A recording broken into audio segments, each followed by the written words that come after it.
Faza TV.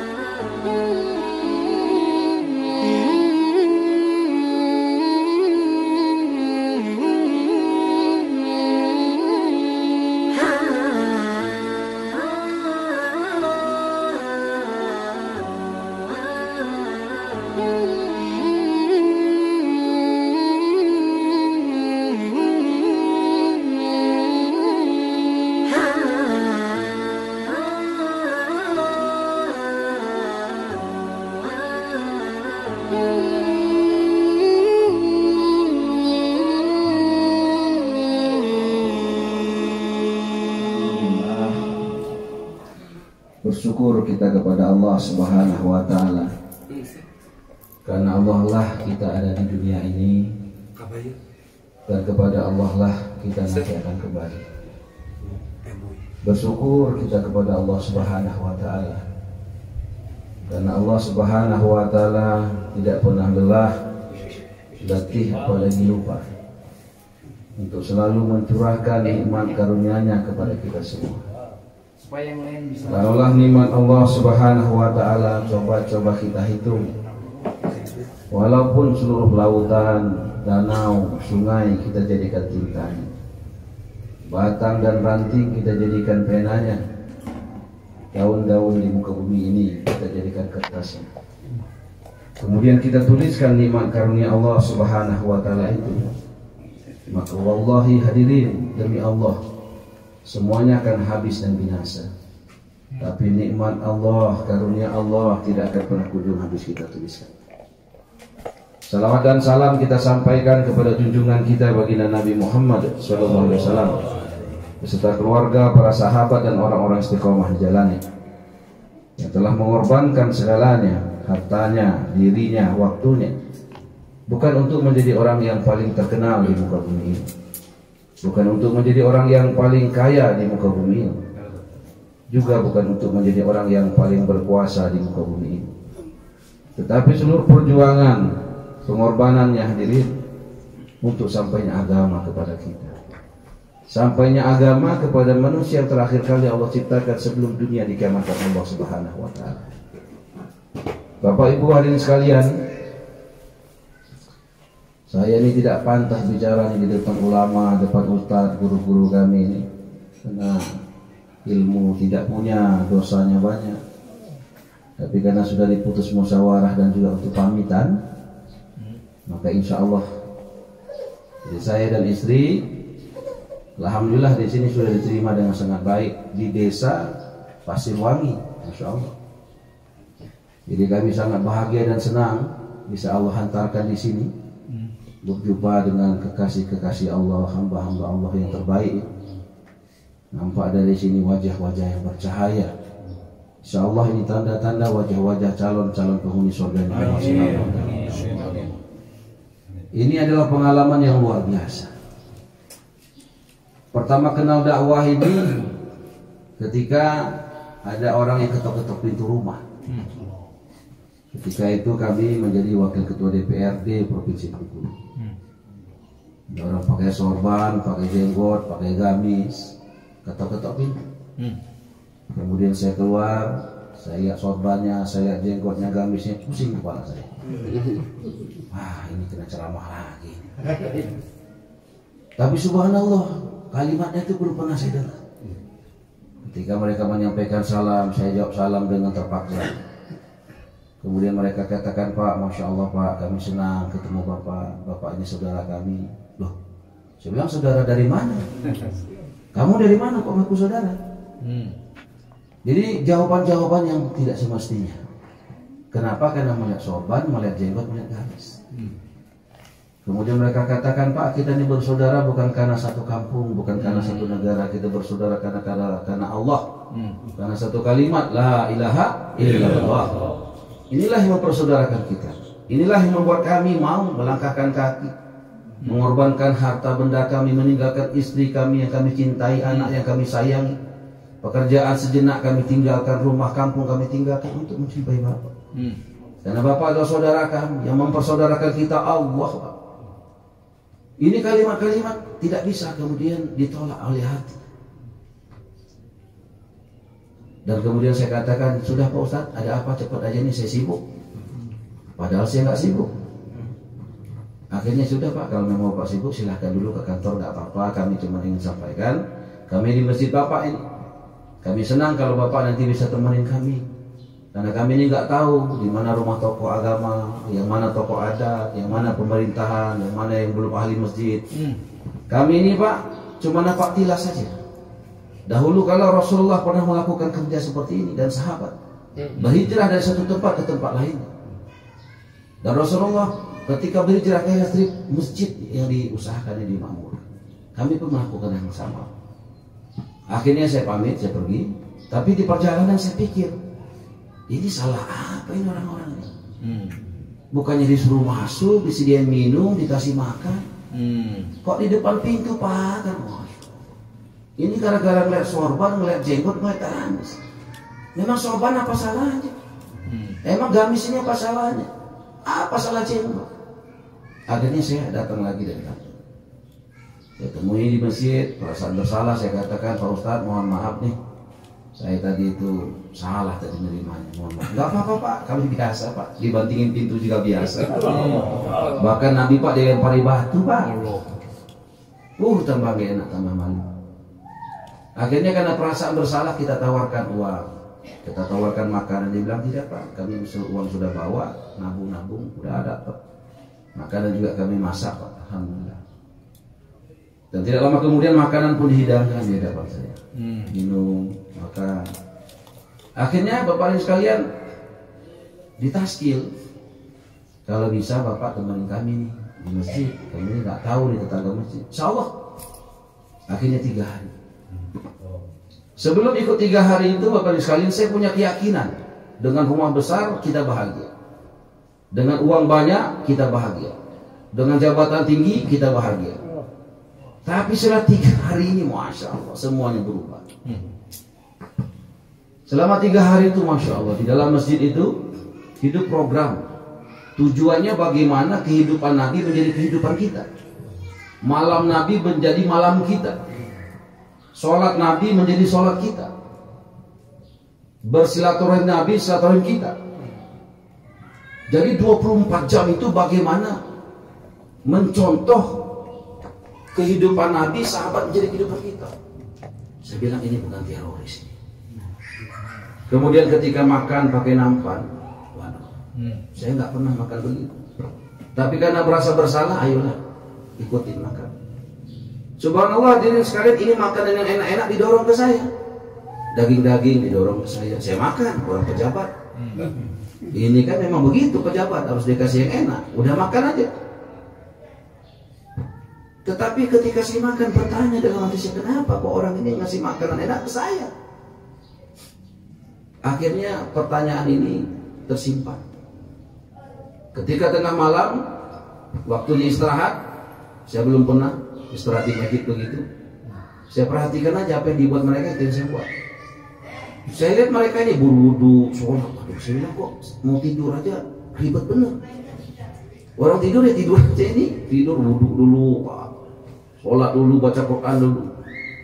Belum lagi mandi ayat, usap-usap. Saya tanya, Pak Ustadz, ini kok tidurnya repot banget ya? Dia bilang, Pak, kerbau tidur, kambing tidur. Nah, bagaimana tidur kita ini menjadi ibadah, maka tidur kita harus mencontoh Nabi. Saya bilang, ini bukan orang jahat. Lagi tidur aja mikirkan ke agama, coba. Sedangkan saya sholat mikirkan dunia. Ini mau tidur mikirkan Nabi, mikirkan agama, mikirkan surga, mikirkan Allah. Masya Allah. Ini bukan teroris. Ini bukan orang jahat. Tambah semangat. Akhirnya diajarkanlah bagaimana mandi ayat. Akhirnya saya pun berwudu. Akhirnya kepun tidur terlentang di sedekap, kaki kanan di atas. Kalau miring dilipat kakinya begitu. Saya ikut. Karena tidur pakai cara Nabi nggak bisa tidur. Karena biasanya tidur pakai jurus Tai Chi Master. Wah, kaki kepala kemana-mana. Ini mah diatur. Karena saking nggak bisa tidurnya, kelelahan ketiduran. Kurang lebih jam 3 apa setengah 3 kebangun. Kebangun bukan karena sudah nggak ngantuk, masih ngantuk. Kebangun karena suara dengar tangis. Malam itu masjid dimatikan lampu, kedengaran suara nangis. Saya bilang, kenapa di masjid ada setan ini? Nangis. Saya lihat teman yang baru saya kenal tadi di sebelah, itu nggak ada. Saya lihat remang-remang di sudut, rupanya ada orang lagi sholat menangis. Saya merenung, ya Allah, saya bilang, ini orang tidak kau beri seperti yang kau kasih ke saya. Tidak kau kasih jabatan, tidak kau kasih rumah bagus, tidak kau kasih istri sebagus saya, mungkin secantik saya, tapi kok sholatnya rajin betul. Akhirnya saya bangun, saya berwudu, saya sholat, menangis. Menangis sendiri, belum menangis umat, menangis sendiri, kok kurang ajar betul. Sama Allah sudah dikasih segalanya, kok nggak ada rasa syukur, kok nggak ada rasa taatnya, ya Allah. Nangis betul, nangis. Singkat cerita, sudah itu subuh diputus oleh amir rombongan, saya harus ceramah. Loh, saya ini nggak pernah mondok, nggak pernah madrasahan, tukang demo. Kalau orasi ya memang bidang saya. Suruh ngomong agama di masjid, masya Allah. Saya ngomong sama amir, saya nggak bisa ini. Pak, saya juga nggak bisa, Pak. Yang bisa siapa, Pak? Yang bisa tuh Allah, Pak. Bapak minta tolong sama Allah. Emang bisa ngedip mata aja kita nggak bisa kalau nggak ditolong Allah, Pak? Bagaimana mungkin kita bisa bicara kalau nggak ditolong Allah? Nggak bisa, Pak. Udah Bapak minta tolong sama Allah. Wah, kalimat ini nggak bisa dibantah. Oke lah, biasa. Saya insya Allah. Bingung kita kan, biasa kalau bicara kita pemerintah selalu ada temanya. Ada tema, ada susunan kata-kata. Ini nggak pakai. Terjun bebas. Waduh, saya bilang apa? Dan yang di masjid itu masjid di Kota Bengkulu yang saya tinggal, kenal semua. Akhirnya nangis, ya tolong ya Allah. Apa yang mau disampaikan? Saya ambil Al-Quran, saya buka, pas kebuka itu saya baca terjemahannya. Jikalau harta pangkat jabatanmu lebih kau pilih daripada Allah dan Rasulnya, maka tunggulah keputusan. Ini kalimat berulang-ulang, gak bisa ngomong lain kecuali kalimat ini aja. Semakin dibaca, semakin nyesek, semakin dibaca, air mata tumpah. Ketika itu terbayang bagaimana saya mimpin rapat di DPR provinsi. Di depan itu Baitul Ijah, masjid provinsi. Ketika azan berkumandang, kita biasa sebentar, ini ada azan, kita dengar, setelah selesai azan kita lanjutkan rapat. Karena ketika itu punya paham, loh kita akan mimpin rapat ibadah juga. Singkat cerita hadirin sekalian, setelah itu selesai dan ditunjuk untuk jauhlah silaturahim. Itu yang paling berat. Ketok-ketok pintu. Masya Allah. Yang tadinya orang senyum, yang tadinya orang senang pertama kita datang ke masjid, ketika mulai ngajak ke masjid, ngajak sholat, berubah muka. Terbayanglah beginilah Rasulullah ini. Bahkan dikatakan kalau kita Isra Mi'raj dan Maulid biasanya selalu disampaikan sama ustaznya, kalaulah kaki Rasulullah dicek warna merah, maka seluruh gang Mekah Madinah itu berwarna merah. Karena tidak ada rumah yang tidak diketok oleh Rasul. Maka kemudian sekali setelah 3 hari selesai wapsi, salah satu rumah itu saya ketok, rupanya perempuan yang keluar, teman istri saya di BRI, saya di BRI. Dia tanya, Kak, ada apa Kak di sini? Kak, saya nemenin ini, saya bilang jamaah-jamaah. Rupanya mungkin temannya ini sampai kepada istri saya. Kemudian istri saya langsung datang ke masjid. Untung sudah selesai wapsi. Selesai wapsi, istri saya udah nunggu di luar masjid. Saya bilang, Dek, nanyanya nanti aja. Sekarang ayo kita naik mobil. Saya bukakan pintunya. Buka pintu tuh waktu pacaran doang. Sudah nikah nggak main bukaan pintu lagi. Buka pintu setelah wapsi 3 hari pertama. Pintu lagi. Ternyata 3 hari itu membuat kita tambah romantis. Jadi kalau ada yang masih kurang romantis, saya coba 3 hari. Insya Allah jadi tambah romantis. Akhirnya istri saya suruh duduk sini, saya bawa mobil. Saya pegang tangannya, saya katakan, Dek, saya minta maaf. Saya sudah menjadi suami yang tidak baik. Tapi insya Allah 3 hari ini telah merubah saya. Insya Allah saya akan belajar menjadi suami yang terbaik, baik bagi kamu dan baik bagi anak-anak. Kami jalan. Setelah itu baru saya belajar memandikan anak. Biasanya anak-anak pembantu yang mandikan. Ini sudah mulai mandi sama anak. Bapak ibu sekalian, saya juga belajar bagaimana cara makan Nabi. Dibayangkan Nabi itu kalau makan suap-suapan. Bahkan dikisahkan Mubayyinah yang ceramah, ada orang ribut terus ingin cerai. Kemudian dikasih resep sama ustadz makan suap-suapan. Sudah makan suap-suapan katanya, bukan cerai, anaknya nambah lagi. Cerita ini saya ceritakan sama istri saya. Saya bilang kita praktekkan. Dia bilang itu kan orang ribut Kak. Orang ribut saya bilang bisa punya anak. Kita nggak ribut bisa kembar anak kita. Masa. Akhirnya hari ini sekali kita praktek makan satu nampan suap-suapan. Subhanallah. Ketika saya cuci tangan istri saya pakai air mengalir, saya usap-usap tangannya. Terasa nikmat luar biasa. Dan kemudian begitu pun dia cuci tangan saya, usap-usap juga. Dan setelah itu saya ambil nasi, saya suapkan. Sampai tangan ini ke mulutnya, subhanallah. Itu seakan-akan ada listrik yang masuk ke jantung hati saya.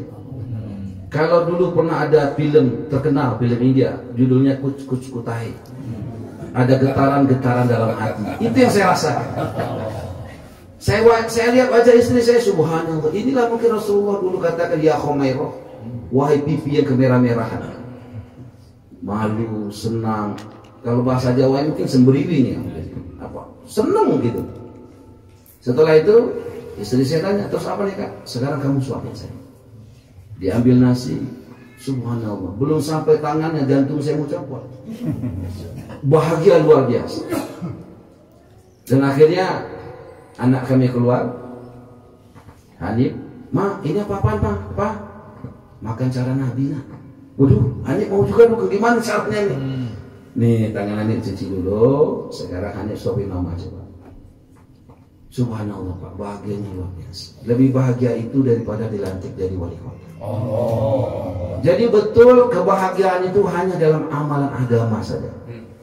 Bukan makanannya, bukan tempat makannya, cara makannya. Cara makan cara Nabi, happiness, kebahagiaan. Cara makan bukan cara Nabi, nggak ada kebahagiaan. Hari ini banyak nih ibu-ibu sekarang berlomba-lomba minta cerai kepada suami. Terutama di dunia pemerintah nih, guru-guru terutama juga yang dapat sertifikasi. Banyak. Saya tanya Kang Emil waktu dia wali kota, betul. Saya habis kunjungan ke Bupati Karawang juga begitu mengatakan. Fenomenanya. Harusnya orang yang dapat dana tambahan harusnya rumah tangga rukun. Tapi kenyataannya malah minta cerai. Ada satu guru datang ke saya, dia bilang, Pak, saya mau minta cerai sama suami saya. Kenapa? Pokoknya begini, begitu. Kamu dapat sertifikasi? Iya Pak. Sudah, ini saya simpan, saya nggak tanda tangani. Kamu pulang dulu. Kamu pernah nggak makan cara Nabi? Bagaimana coba? Kamu makan, cuci tangan, air mengalir. Suami suapin kamu suapin suami. Belum pernah Pak. Sudah, kamu coba dulu sebulan. Kalau masih mau cerai datang ke saya tanda tangan. Sebulan saya tunggu nggak datang, 2 bulan, 3 bulan nggak datang. Saya cari tahu kemana ini. Dengar kabar anaknya nambah lagi. Jadi hadirin sekalian, dengan cara makan Nabi ini bisa menyelamatkan satu rumah tangga. Jadi jangan main-main dengan sunnah Nabi. Rasulullah rumahnya kecil, hanya cukup 4 jenazah saja. Perabotan spring bed nggak ada, TV plate nggak ada, kulkas nggak ada. Tapi subhanallah dikatakan baiti jannati, rumah tanggaku surgaku. Kenapa rumah tangga terasa surga? Karena agamanya sempurna. Hari ini kita rumah besar, AC ada, spring bed ada, semua rumah, mesin cuci ada, mobil lengkap, semua lengkap, perabotan, sofa, semua. Tapi gak betah di rumah. Terasa rumah itu gak enak, gak nyaman. Bukan karena kurang perabotan, bukan karena model rumahnya ketinggalan zaman, bukan. Karena amalan agama di rumahnya itu gak mencontoh amalan rumahnya Rasulullah. Tidak ada dakwah ilallah, tidak ada ta'lim wa ta'lum, tidak ada zikir ibadat, hikmat di sana. Yang ada apa? Rumah seperti terminal. Datang mobil pergi lagi. Rumah seperti hotel. Sudah tidur pergi lagi, nggak ada tegur sapa, nggak ada kasih sayang, nggak ada bicara agama. Rumah seperti rumah makan, sudah makan pergi lagi. Hadirin sekalian, setelah itu terjadi perubahan besar-besaran. Alhamdulillah anak jadi dekat. Istri pun punya pikir bagaimana anak jadi hafiz Quran. Alhamdulillah nih yang pertama mohon doanya nih lagi mondok di Sulaimania, Pesantren Turki di Bogor cabang. Yang kedua juga sudah diterima juga Sulaimania di Cideng gitu ya Allah. Dan setelah 3 hari itu kemudian ketika memimpin kota Bengkulu sebagai wali kota, saya ajak musyawarah. Bagaimana caranya agar kita di kota ini itu punya pikiran sama, kompak, saling bantu. Saya minta ada nggak program yang bisa membuat kita satu? Ada usul saya Pak, apa usul? Outbound Pak. Outbound itu apa? Kita pergi ke hutan, nanti ada pelatihan begini begitu. Berapa biayanya? 1 juta. Cari yang murah meriah. Kalau 1 juta Satpol PP bisa ikut nggak? Nggak bisa Pak. Cari yang bisa ikut semua. Setelah usul nggak ada yang pas, saya usul, saya bilang ada, saya pernah ikut pesantren kilat 3 hari, sehari 10.000, 3 kali makan, belum lagi snack, belum kali ada orang datang lagi, masya Allah pokoknya saya bilang berat badan positif nampak, kalau iman wawalam naik aja, tapi berat badan naik insya Allah. Akhirnya, waduh Pak kalau itu cocok Pak, itu aja Pak, oke ya, cuman jangan ngajak yang lain dulu, kita dulu. Kita dulu kalau nggak enak udah cukup kita aja, nggak usah ngomong. Kalau enak baru kita aja yang lain. Cocok? Buat nama. Akhirnya berangkat 2 bis. Kerja Lebong, itikaf di masjid. 3 hari selesai, semuanya bicara suka duka. Subhanallah, hampir 100% semuanya kesal. Setelah itu ada pejabat yang mulai jenggotan. Kalau 3 hari itu nggak bahas jenggot, nggak dibahas jenggot sih. Maka subhanallah dalam 3 hari setelah eselon 2-nya oke, diajak eselon 3, eselon 4 sampai kepada staf PTT kita tenaga kontrak. Ada satu kejadian dari banyak cerita-cerita yang lain saya ceritakan waktu kita singkat. Ada seorang Satpol PP itu ibunya komplain sama teman saya Ahyar di BRI. Dibilang Pak Ahyar ini anak saya semenjak wali kota Bengkulu baru ini diajak pesantren kilat jadi gila anak saya. Oh gila kenapa Bu? Sekarang subuhnya di masjid, zuhur di masjid, asar 5 waktu di masjid. Kalah kiai sama dia kan. Jadi setiap orang ketemu diceramain sama dia. Dunia sementara, akhirat selamanya. Dunia bukan tempat tinggal, tapi tempat meninggal. Surga tempat kita. Waduh pusing saya katanya sama anak saya. Udah pokoknya bicara agama terus siang dan malam. Teman saya ngomong, Bu itu yang bagus. Memang kalau laki-laki mah sholat di masjid. Kalau laki-laki mau sholat di masjid. Ini salah satu contoh. 3 hari. Ada satu ustazah. Dia punya anak dipondokkan 3 tahun di pondok. Pulang-pulang nggak percaya Tuhan. Ateis. Satu ketika ketemu Palu lagi ada musibah. Saya ajaklah kawan-kawan ke Palu. Mampir di Makassar. Saya bilang Palu masih jauh nih, kita nginep di hotel uang nggak ada, kita nginep di masjid aja gimana? Ya ikutlah bang, katanya kemana aja? Oke, saya telepon di masjid Kubo Pratama. Subhanallah disambut di sana itikaf 3 hari. Setelah 3 hari masing-masing cerita suka dukanya. Anak muda ini cerita, dia bilang saya dipondokkan orang tua saya 3 tahun, saya pulang nggak percaya sama Tuhan. Karena saya lihat Islam ini bohong-bohongan. Kalau ngajinya terasa di sorga, pas amalannya neraka. Bohong katanya. Gak ada yang baik-baiknya. Tapi hari ini katanya, saya menemukan Islam yang sebenarnya yang ada di kitab-kitab ini. Bayangkan katanya, saya ini belum pernah punya teman di Makassar ini. Datang-datang di masjid disambut seperti menyambut anak kandung yang sudah puluhan tahun tidak ketemu. Makan saya disediakan, makanan terenak, tempat tidur saya disediakan, subhanallah. Belum pernah saya ini dilayani seperti ini. Maka kemudian ada satu bapak-bapak katanya memberikan pelayanan kepada saya. Saya tanya, Pak mohon maaf, Bapak kenapa menyambut saya dan melayani saya? Oh karena kamu saudara saya. Loh, saudara dari mana Pak? Ya saudara karena kamu Islam, saya Islam. Diikat oleh kalimat la ilaha illallah. Udah, Bapak kerjanya apa? Saya mantan direktur utama Bank Sulsel. Akhirnya dia bilang, saya Bang menemukan Islam dalam pengajian yang saya selama 3 tahun ini. Singkat cerita, sekarang dia menjadi ahli masjid. Kerjanya sekarang buat 25 majelis. Di pantai dia datangin anak-anak yang malas ke masjid. Di terminal dia datangin tuh anak-anak terima untuk datang ke masjid. Dan sekarang mereka punya program membuka masjid 24 jam. Jadi Masjid Agung At-Taqwa itu alhamdulillah buka 24 jam. Jadi jam 3 pagi saja orang datang, insya Allah ada yang melayani. Minumnya, kopinya, semuanya. Bahkan kita sediakan juga mesin laundry, mesin cuci di situ, sehingga siapa yang ingin cuci baju juga disediakan. Target kita masjid betul-betul menjadi tempat yang paling menyenangkan bagi siapa. Sebagaimana ikan senang di air, sebagaimana singa senang di dalam hutan. Hadirin sekalian, terakhir saya ingin menyampaikan, Bapak Ibu sekalian, mari kita pasang tekad untuk membuka masjid 24 jam. Para ibu boleh tuh sediakan makanan-makanan agar diantar ke masjid. Hari ini orang-orang Islam tidak betah di masjid. Kenapa? Saya tanya anak di terminal, kenapa kamu tidak betah di masjid Pak? Di masjid sombong Pak. Nggak ada yang negur, sombong semua. Kalau di terminal enak Pak, negur. Di masjid nggak ada minuman Pak, susah. Kalau di terminal nih ngopi 1 gelas bisa 5 orang. Makanan nggak ada di masjid Pak, nggak enak. Saya tanya anak ABG yang di mall, kenapa kamu nggak di masjid? Wah di masjid Pak panas, nggak ada senyum Pak, salaman aja di ujung tangan. Kalau di mall Pak, walaupun satpamnya kumisnya tebal, senyumnya manis. Makanan banyak, minuman banyak. Saya tanya anak-anak kecil di PlayStation, kenapa kamu nggak mau ke masjid? Wah Pak galak, kami diusir, dimarahi Pak, enakan di PlayStation ini. Belum main game sudah dikasih teh botol dingin, sosro enak Pak.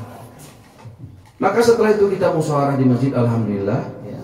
Sekarang masjid sudah menyediakan makanan minuman, dan kemudian anak-anak, preman-preman semua yang tadinya hanya ingin makan ngopi saja, sekarang mereka ikut 3 hari pesantren kilat, dikasih tugas taklim, tato kanannya naga, tato kirinya singa, suruh pegang kitab taklim. Belum baca sudah nangis. Subhanallah, sekarang mereka sudah ahli masjid, lebih betah mereka daripada pengurus masjidnya. Bapak ibu sekalian, dulu orang tuanya tidak senang dengan anaknya, tapi setelah anaknya menjadi ahli masjid, ibunya rindu kepada anaknya. Hari-hari tanya, Pak Wali gimana kabar anak saya? Bapak ibu sekalian, kasih sayang itu, cinta itu, rumah tangga yang sakinah mawaddah warahmah itu kuncinya adalah hadirkan agama di rumah.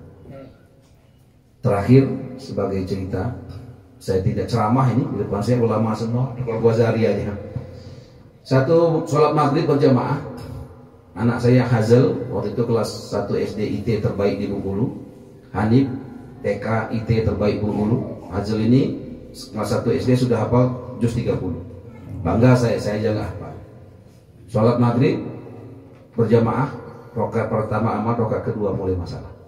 Hanif yang TK IT nanya sama abangnya yang SD IT, Bang, kalau Spiderman belago dengan Allah siapa yang menang Bang? Coba pertanyaannya Pak, ini anak TK IT terbaik bertanya kepada SD IT terbaik hafal juz 30, nanya lagi sholat maghrib, bukan nanya lagi golok, bukan nanya lagi main game, nah lagi sholat. Dan dia ini selalu sholat berjamaah. Saya bilang apa yang akan dijawab anak saya? Kemudian dengan mantap, tenang, nggak ada keraguan, dia katakan yang menang Spiderman lah nih. Coba Bapak sekalian. Jadi jangan sampai kita ini ketipu. Jadi nilai manusia ini itu imannya. Lah kalau Spiderman berlaku sama Allah menang Spiderman gimana urusannya? Tapi karena kita sudah dikenali 3 hari, ketika di masjid nggak nyalahin orang, nyalahin diri sendiri, yang salah saya. Yang mengenalkan Spiderman saya, yang belikan robotnya saya, yang belikan mainannya saya, yang ngajak dia nonton saya, dan saya juga yang nggak bicarakan Allah kepada anak saya, sehingga yang salah saya. Maka setelah itu musyawarah sama istri, ini ceritanya kaget istri. Tinggal solusi, bukan cari salah, solusinya kita taklim rumah. Maka kami hidupkan taklim rumah, alhamdulillah setiap bisa sampai sekarang alhamdulillah. Taklim rumah, karena taklim rumah itulah yang membuat Sayyidina Umar, preman besar ketika itu, masuk Islam. Nah hari ini coba kita lihat rumah-rumah kita ada nggak taklim rumah? Rumah Islam kebanyakan jauh daripada taklim sinetron banyak. Ta'lim rumah nggak dihidupkan. Jadi wajar ketika di rumah-rumah kita ini nggak terasa di surga. Wajar kita nggak satu hati. Wajar kemudian nggak nyambung, wah susah. Akhirnya ta'lim rumah. Ada musakarah 6 sifat sahabat, bicara Allah dan sebagainya. Sebulan kita tanya anak, Hanif, Hazel, ambil rokok Spiderman. Sekarang kamu lempar nak, kamu injek. Hebatan mana Spiderman sama Hazel? Hebatan Hazel. Bicara kebesaran Allah. Sebulan kemudian kita tanya, sekarang Spiderman, Batman semua bersatu melawan Allah, siapa yang menambang? Ya Allah lah Pak. Allah kan nggak ada tandingannya Pak. Allah kuasa. Wah bicara Allahnya luar biasa. Anak saya Hanif ini lagi mau tidur ditanya sama mamanya, Nip, kalau sudah besar mau jadi apa Nip? Menjadi dokter lagi nggak? Enggak, mah. Hanif udah nggak mau jadi dokter. Mau jadi apa? Jadi Allah mah. Jadi anak ini tanah yang subur. Apa yang kita tanam itu yang tumbuh. Hari ini Bapak sekali kita tengok di media-media, anak kandung menggugat emak kandung, mau memenjarakan emak kandung di pengadilan. Nauzubillah. Kenapa? Karena dari kecil nggak dikasih agama. Kalau anak dikasih dunia, siap-siap saja petik buah dunia itu kecelakaan, kebinasaan, penyesalan. Tapi kalau anak dikasih agama, buahnya agama. Buah agama itu kemuliaan, keselamatan. Maka untung betul kami dikenalkan 3 hari. Nah setelah itu alhamdulillah 40 hari, ya, sempat 4 bulan juga, sempat ke Kamboja 4 bulan juga. Alhamdulillah. Orang tanya sama saya, dia bilang, Pak Wali, gimana Bapak ini jadi wali kota lebih banyak di luar Bengkulu? Ngomongnya agama terus, kadang di masjid banyak. Saya bilang, coba kamu lihat aja. Dulu di kota Bengkulu jalannya hancur apa mulus? Dulu hancur Pak. Setelah Helmi Hasan dipilih Allah, mulus Pak. Dulu ada nggak rumah sakit di kota Bengkulu? Nggak ada Pak, sekarang ada. Rumah sakitnya bahkan terbaik di dunia pelayanannya, ada salon gratis. Orang miskin yang berobat tidak boleh pulang sebelum dikrembat gratis, pedikur gratis, masak gratis.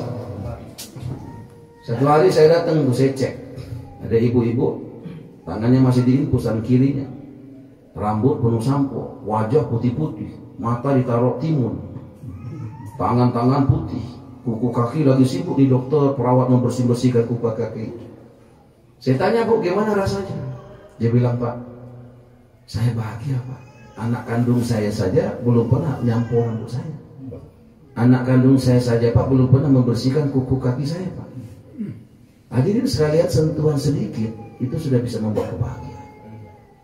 Biasanya wali kota itu kalau makan duluan, walaupun datang terlambat, tetap Pak Wali silahkan duluan makan. Gara-gara 3 hari ini berubah. Tetap kita duluan dipanggil, cuman tidak kita ambil nasinya, kita ambilkan nasi, kasih yang di belakang. Ada 3.000 undangan, 3.000 orang kita ambilkan piringnya sama nasi. Hadirin sekalian, ternyata 3 hari ini sangat berdampak positif bagi kerja kita. Saya tanya juga sama orang nanya, dulu tenaga kontrak berapa gajinya? 500, sekarang 1,5 juta. Dulu ada nggak ambulan di kelurahan kecamatan? Nggak ada, sekarang ada. Dulu ada nggak program ngangkat anak yatim 100%? Nggak ada, sekarang ada. Kamu jawablah kenapa saya keluar. Saya tinggalkan Bengkulu bukan senang-senang. Karena saya tahu persis saya ini nggak bisa apa. Sedangkan janji sudah terlontar, janji hutang. Maka bagaimana agar tunai janji ini? Minta tolongnya kepada Allah. Intan surullah yang surkum. Solusi ditolong Allah, tolong agama Allah. Agar Indonesia ini ditolong Allah, maka tolong agama Allah. Agar kita ditolong mendidik anak, tolong agama Allah. Agar Allah tolong istri kita menjadi istri yang soleha, suami menjadi suami yang soleh, tolong agama Allah. Agar Allah tolong kita ketika sakaratul maut, tolong agama Allah. Agar Allah tolong kita dikubur di sirat mahsyar, tolong agama Allah. Hari ini kita nih sok kehebatan, padahal kita ini nggak bisa apa. Mata bisa berkedip juga karena Allah, kaki kita bisa berdiri berlari juga karena Allah. Tapi sok hebat betul kita ini. Masya Allah, dipanggil Allah sombong. Coba kalau dipanggil Pak Polisi cepat, dipanggil Allah. Maka hari sekalian terima kasih nih. Alhamdulillah kami sama istri sangat senang, panjenengan semua para kiai, para ustadz ya, para dai-dai Allah, para tokoh masyarakat, warga sekitar, maafkan kami karena memang tidak bisa memberikan apa-apa, tidak bisa membalas kebaikan nih. Semuanya luar biasa, makan, minum, tempat tinggal, semuanya Ini kesan yang luar biasa nih, kampung hebat betul. Maka perkenankanlah kami juga membalas kebaikan ini untuk kemudian datang ke Kota Bengkulu, menyampaikan salam sunnah, menjawabnya wajib. Jadi saya sama istri datang ke sini sunnah nih, menyampaikan salam. Tapi yang datang ke sini ini wajib menjawab salam, jangan sekarang di Kota Bengkulu. Kami lagi belajar nih di pemerintah Kota Bengkulu, tamu wajib dilayani selama 3 hari. Nah, perkenankan kami menunaikan kebijakan pemerintah itu untuk melayani, menjamu Bapak Ibu sekalian untuk datang ke Kota Bengkulu. Enggak jauh Kota Bengkulu, dekat begitu. Demikian mungkin yang perlu kami sampaikan. Terima kasih karena waktu kita sudah terbatas menjelang maghrib. Semoga Allah Subhanahu wa taala berikan kepahaman kepada kita. Semoga Allah Subhanahu wa taala gunakan hidup mati kita, harta kita untuk agama Allah dan digunakan menjadi asbab hidayah bersyukur, untuk terbukanya masjid-masjid 24 jam sehingga kemudian laki-laki balik sholat berjamaah di masjid, wanita-wanita tutup aurat secara sempurna, anak-anak menjadi penghafal Al-Quran, dan setiap rumah tangga kita menjadi rumah tangga sakinah mawaddah warahmah. Lahirlah generasi terbaik, dan ketika kita meninggalkan dunia yang fana ini, Allah berikan hidayah, tolong kita untuk mengucapkan la ilaha illallah. Subhanallah wa bihamdihi, subhanakallahumma wa bihamdika, asyhadu an la ilaha illa anta, astaghfiruka wa atubu ilaik. Billahi taufiq wal hidayah. Assalamualaikum warahmatullahi wabarakatuh. Tak Gajah TV.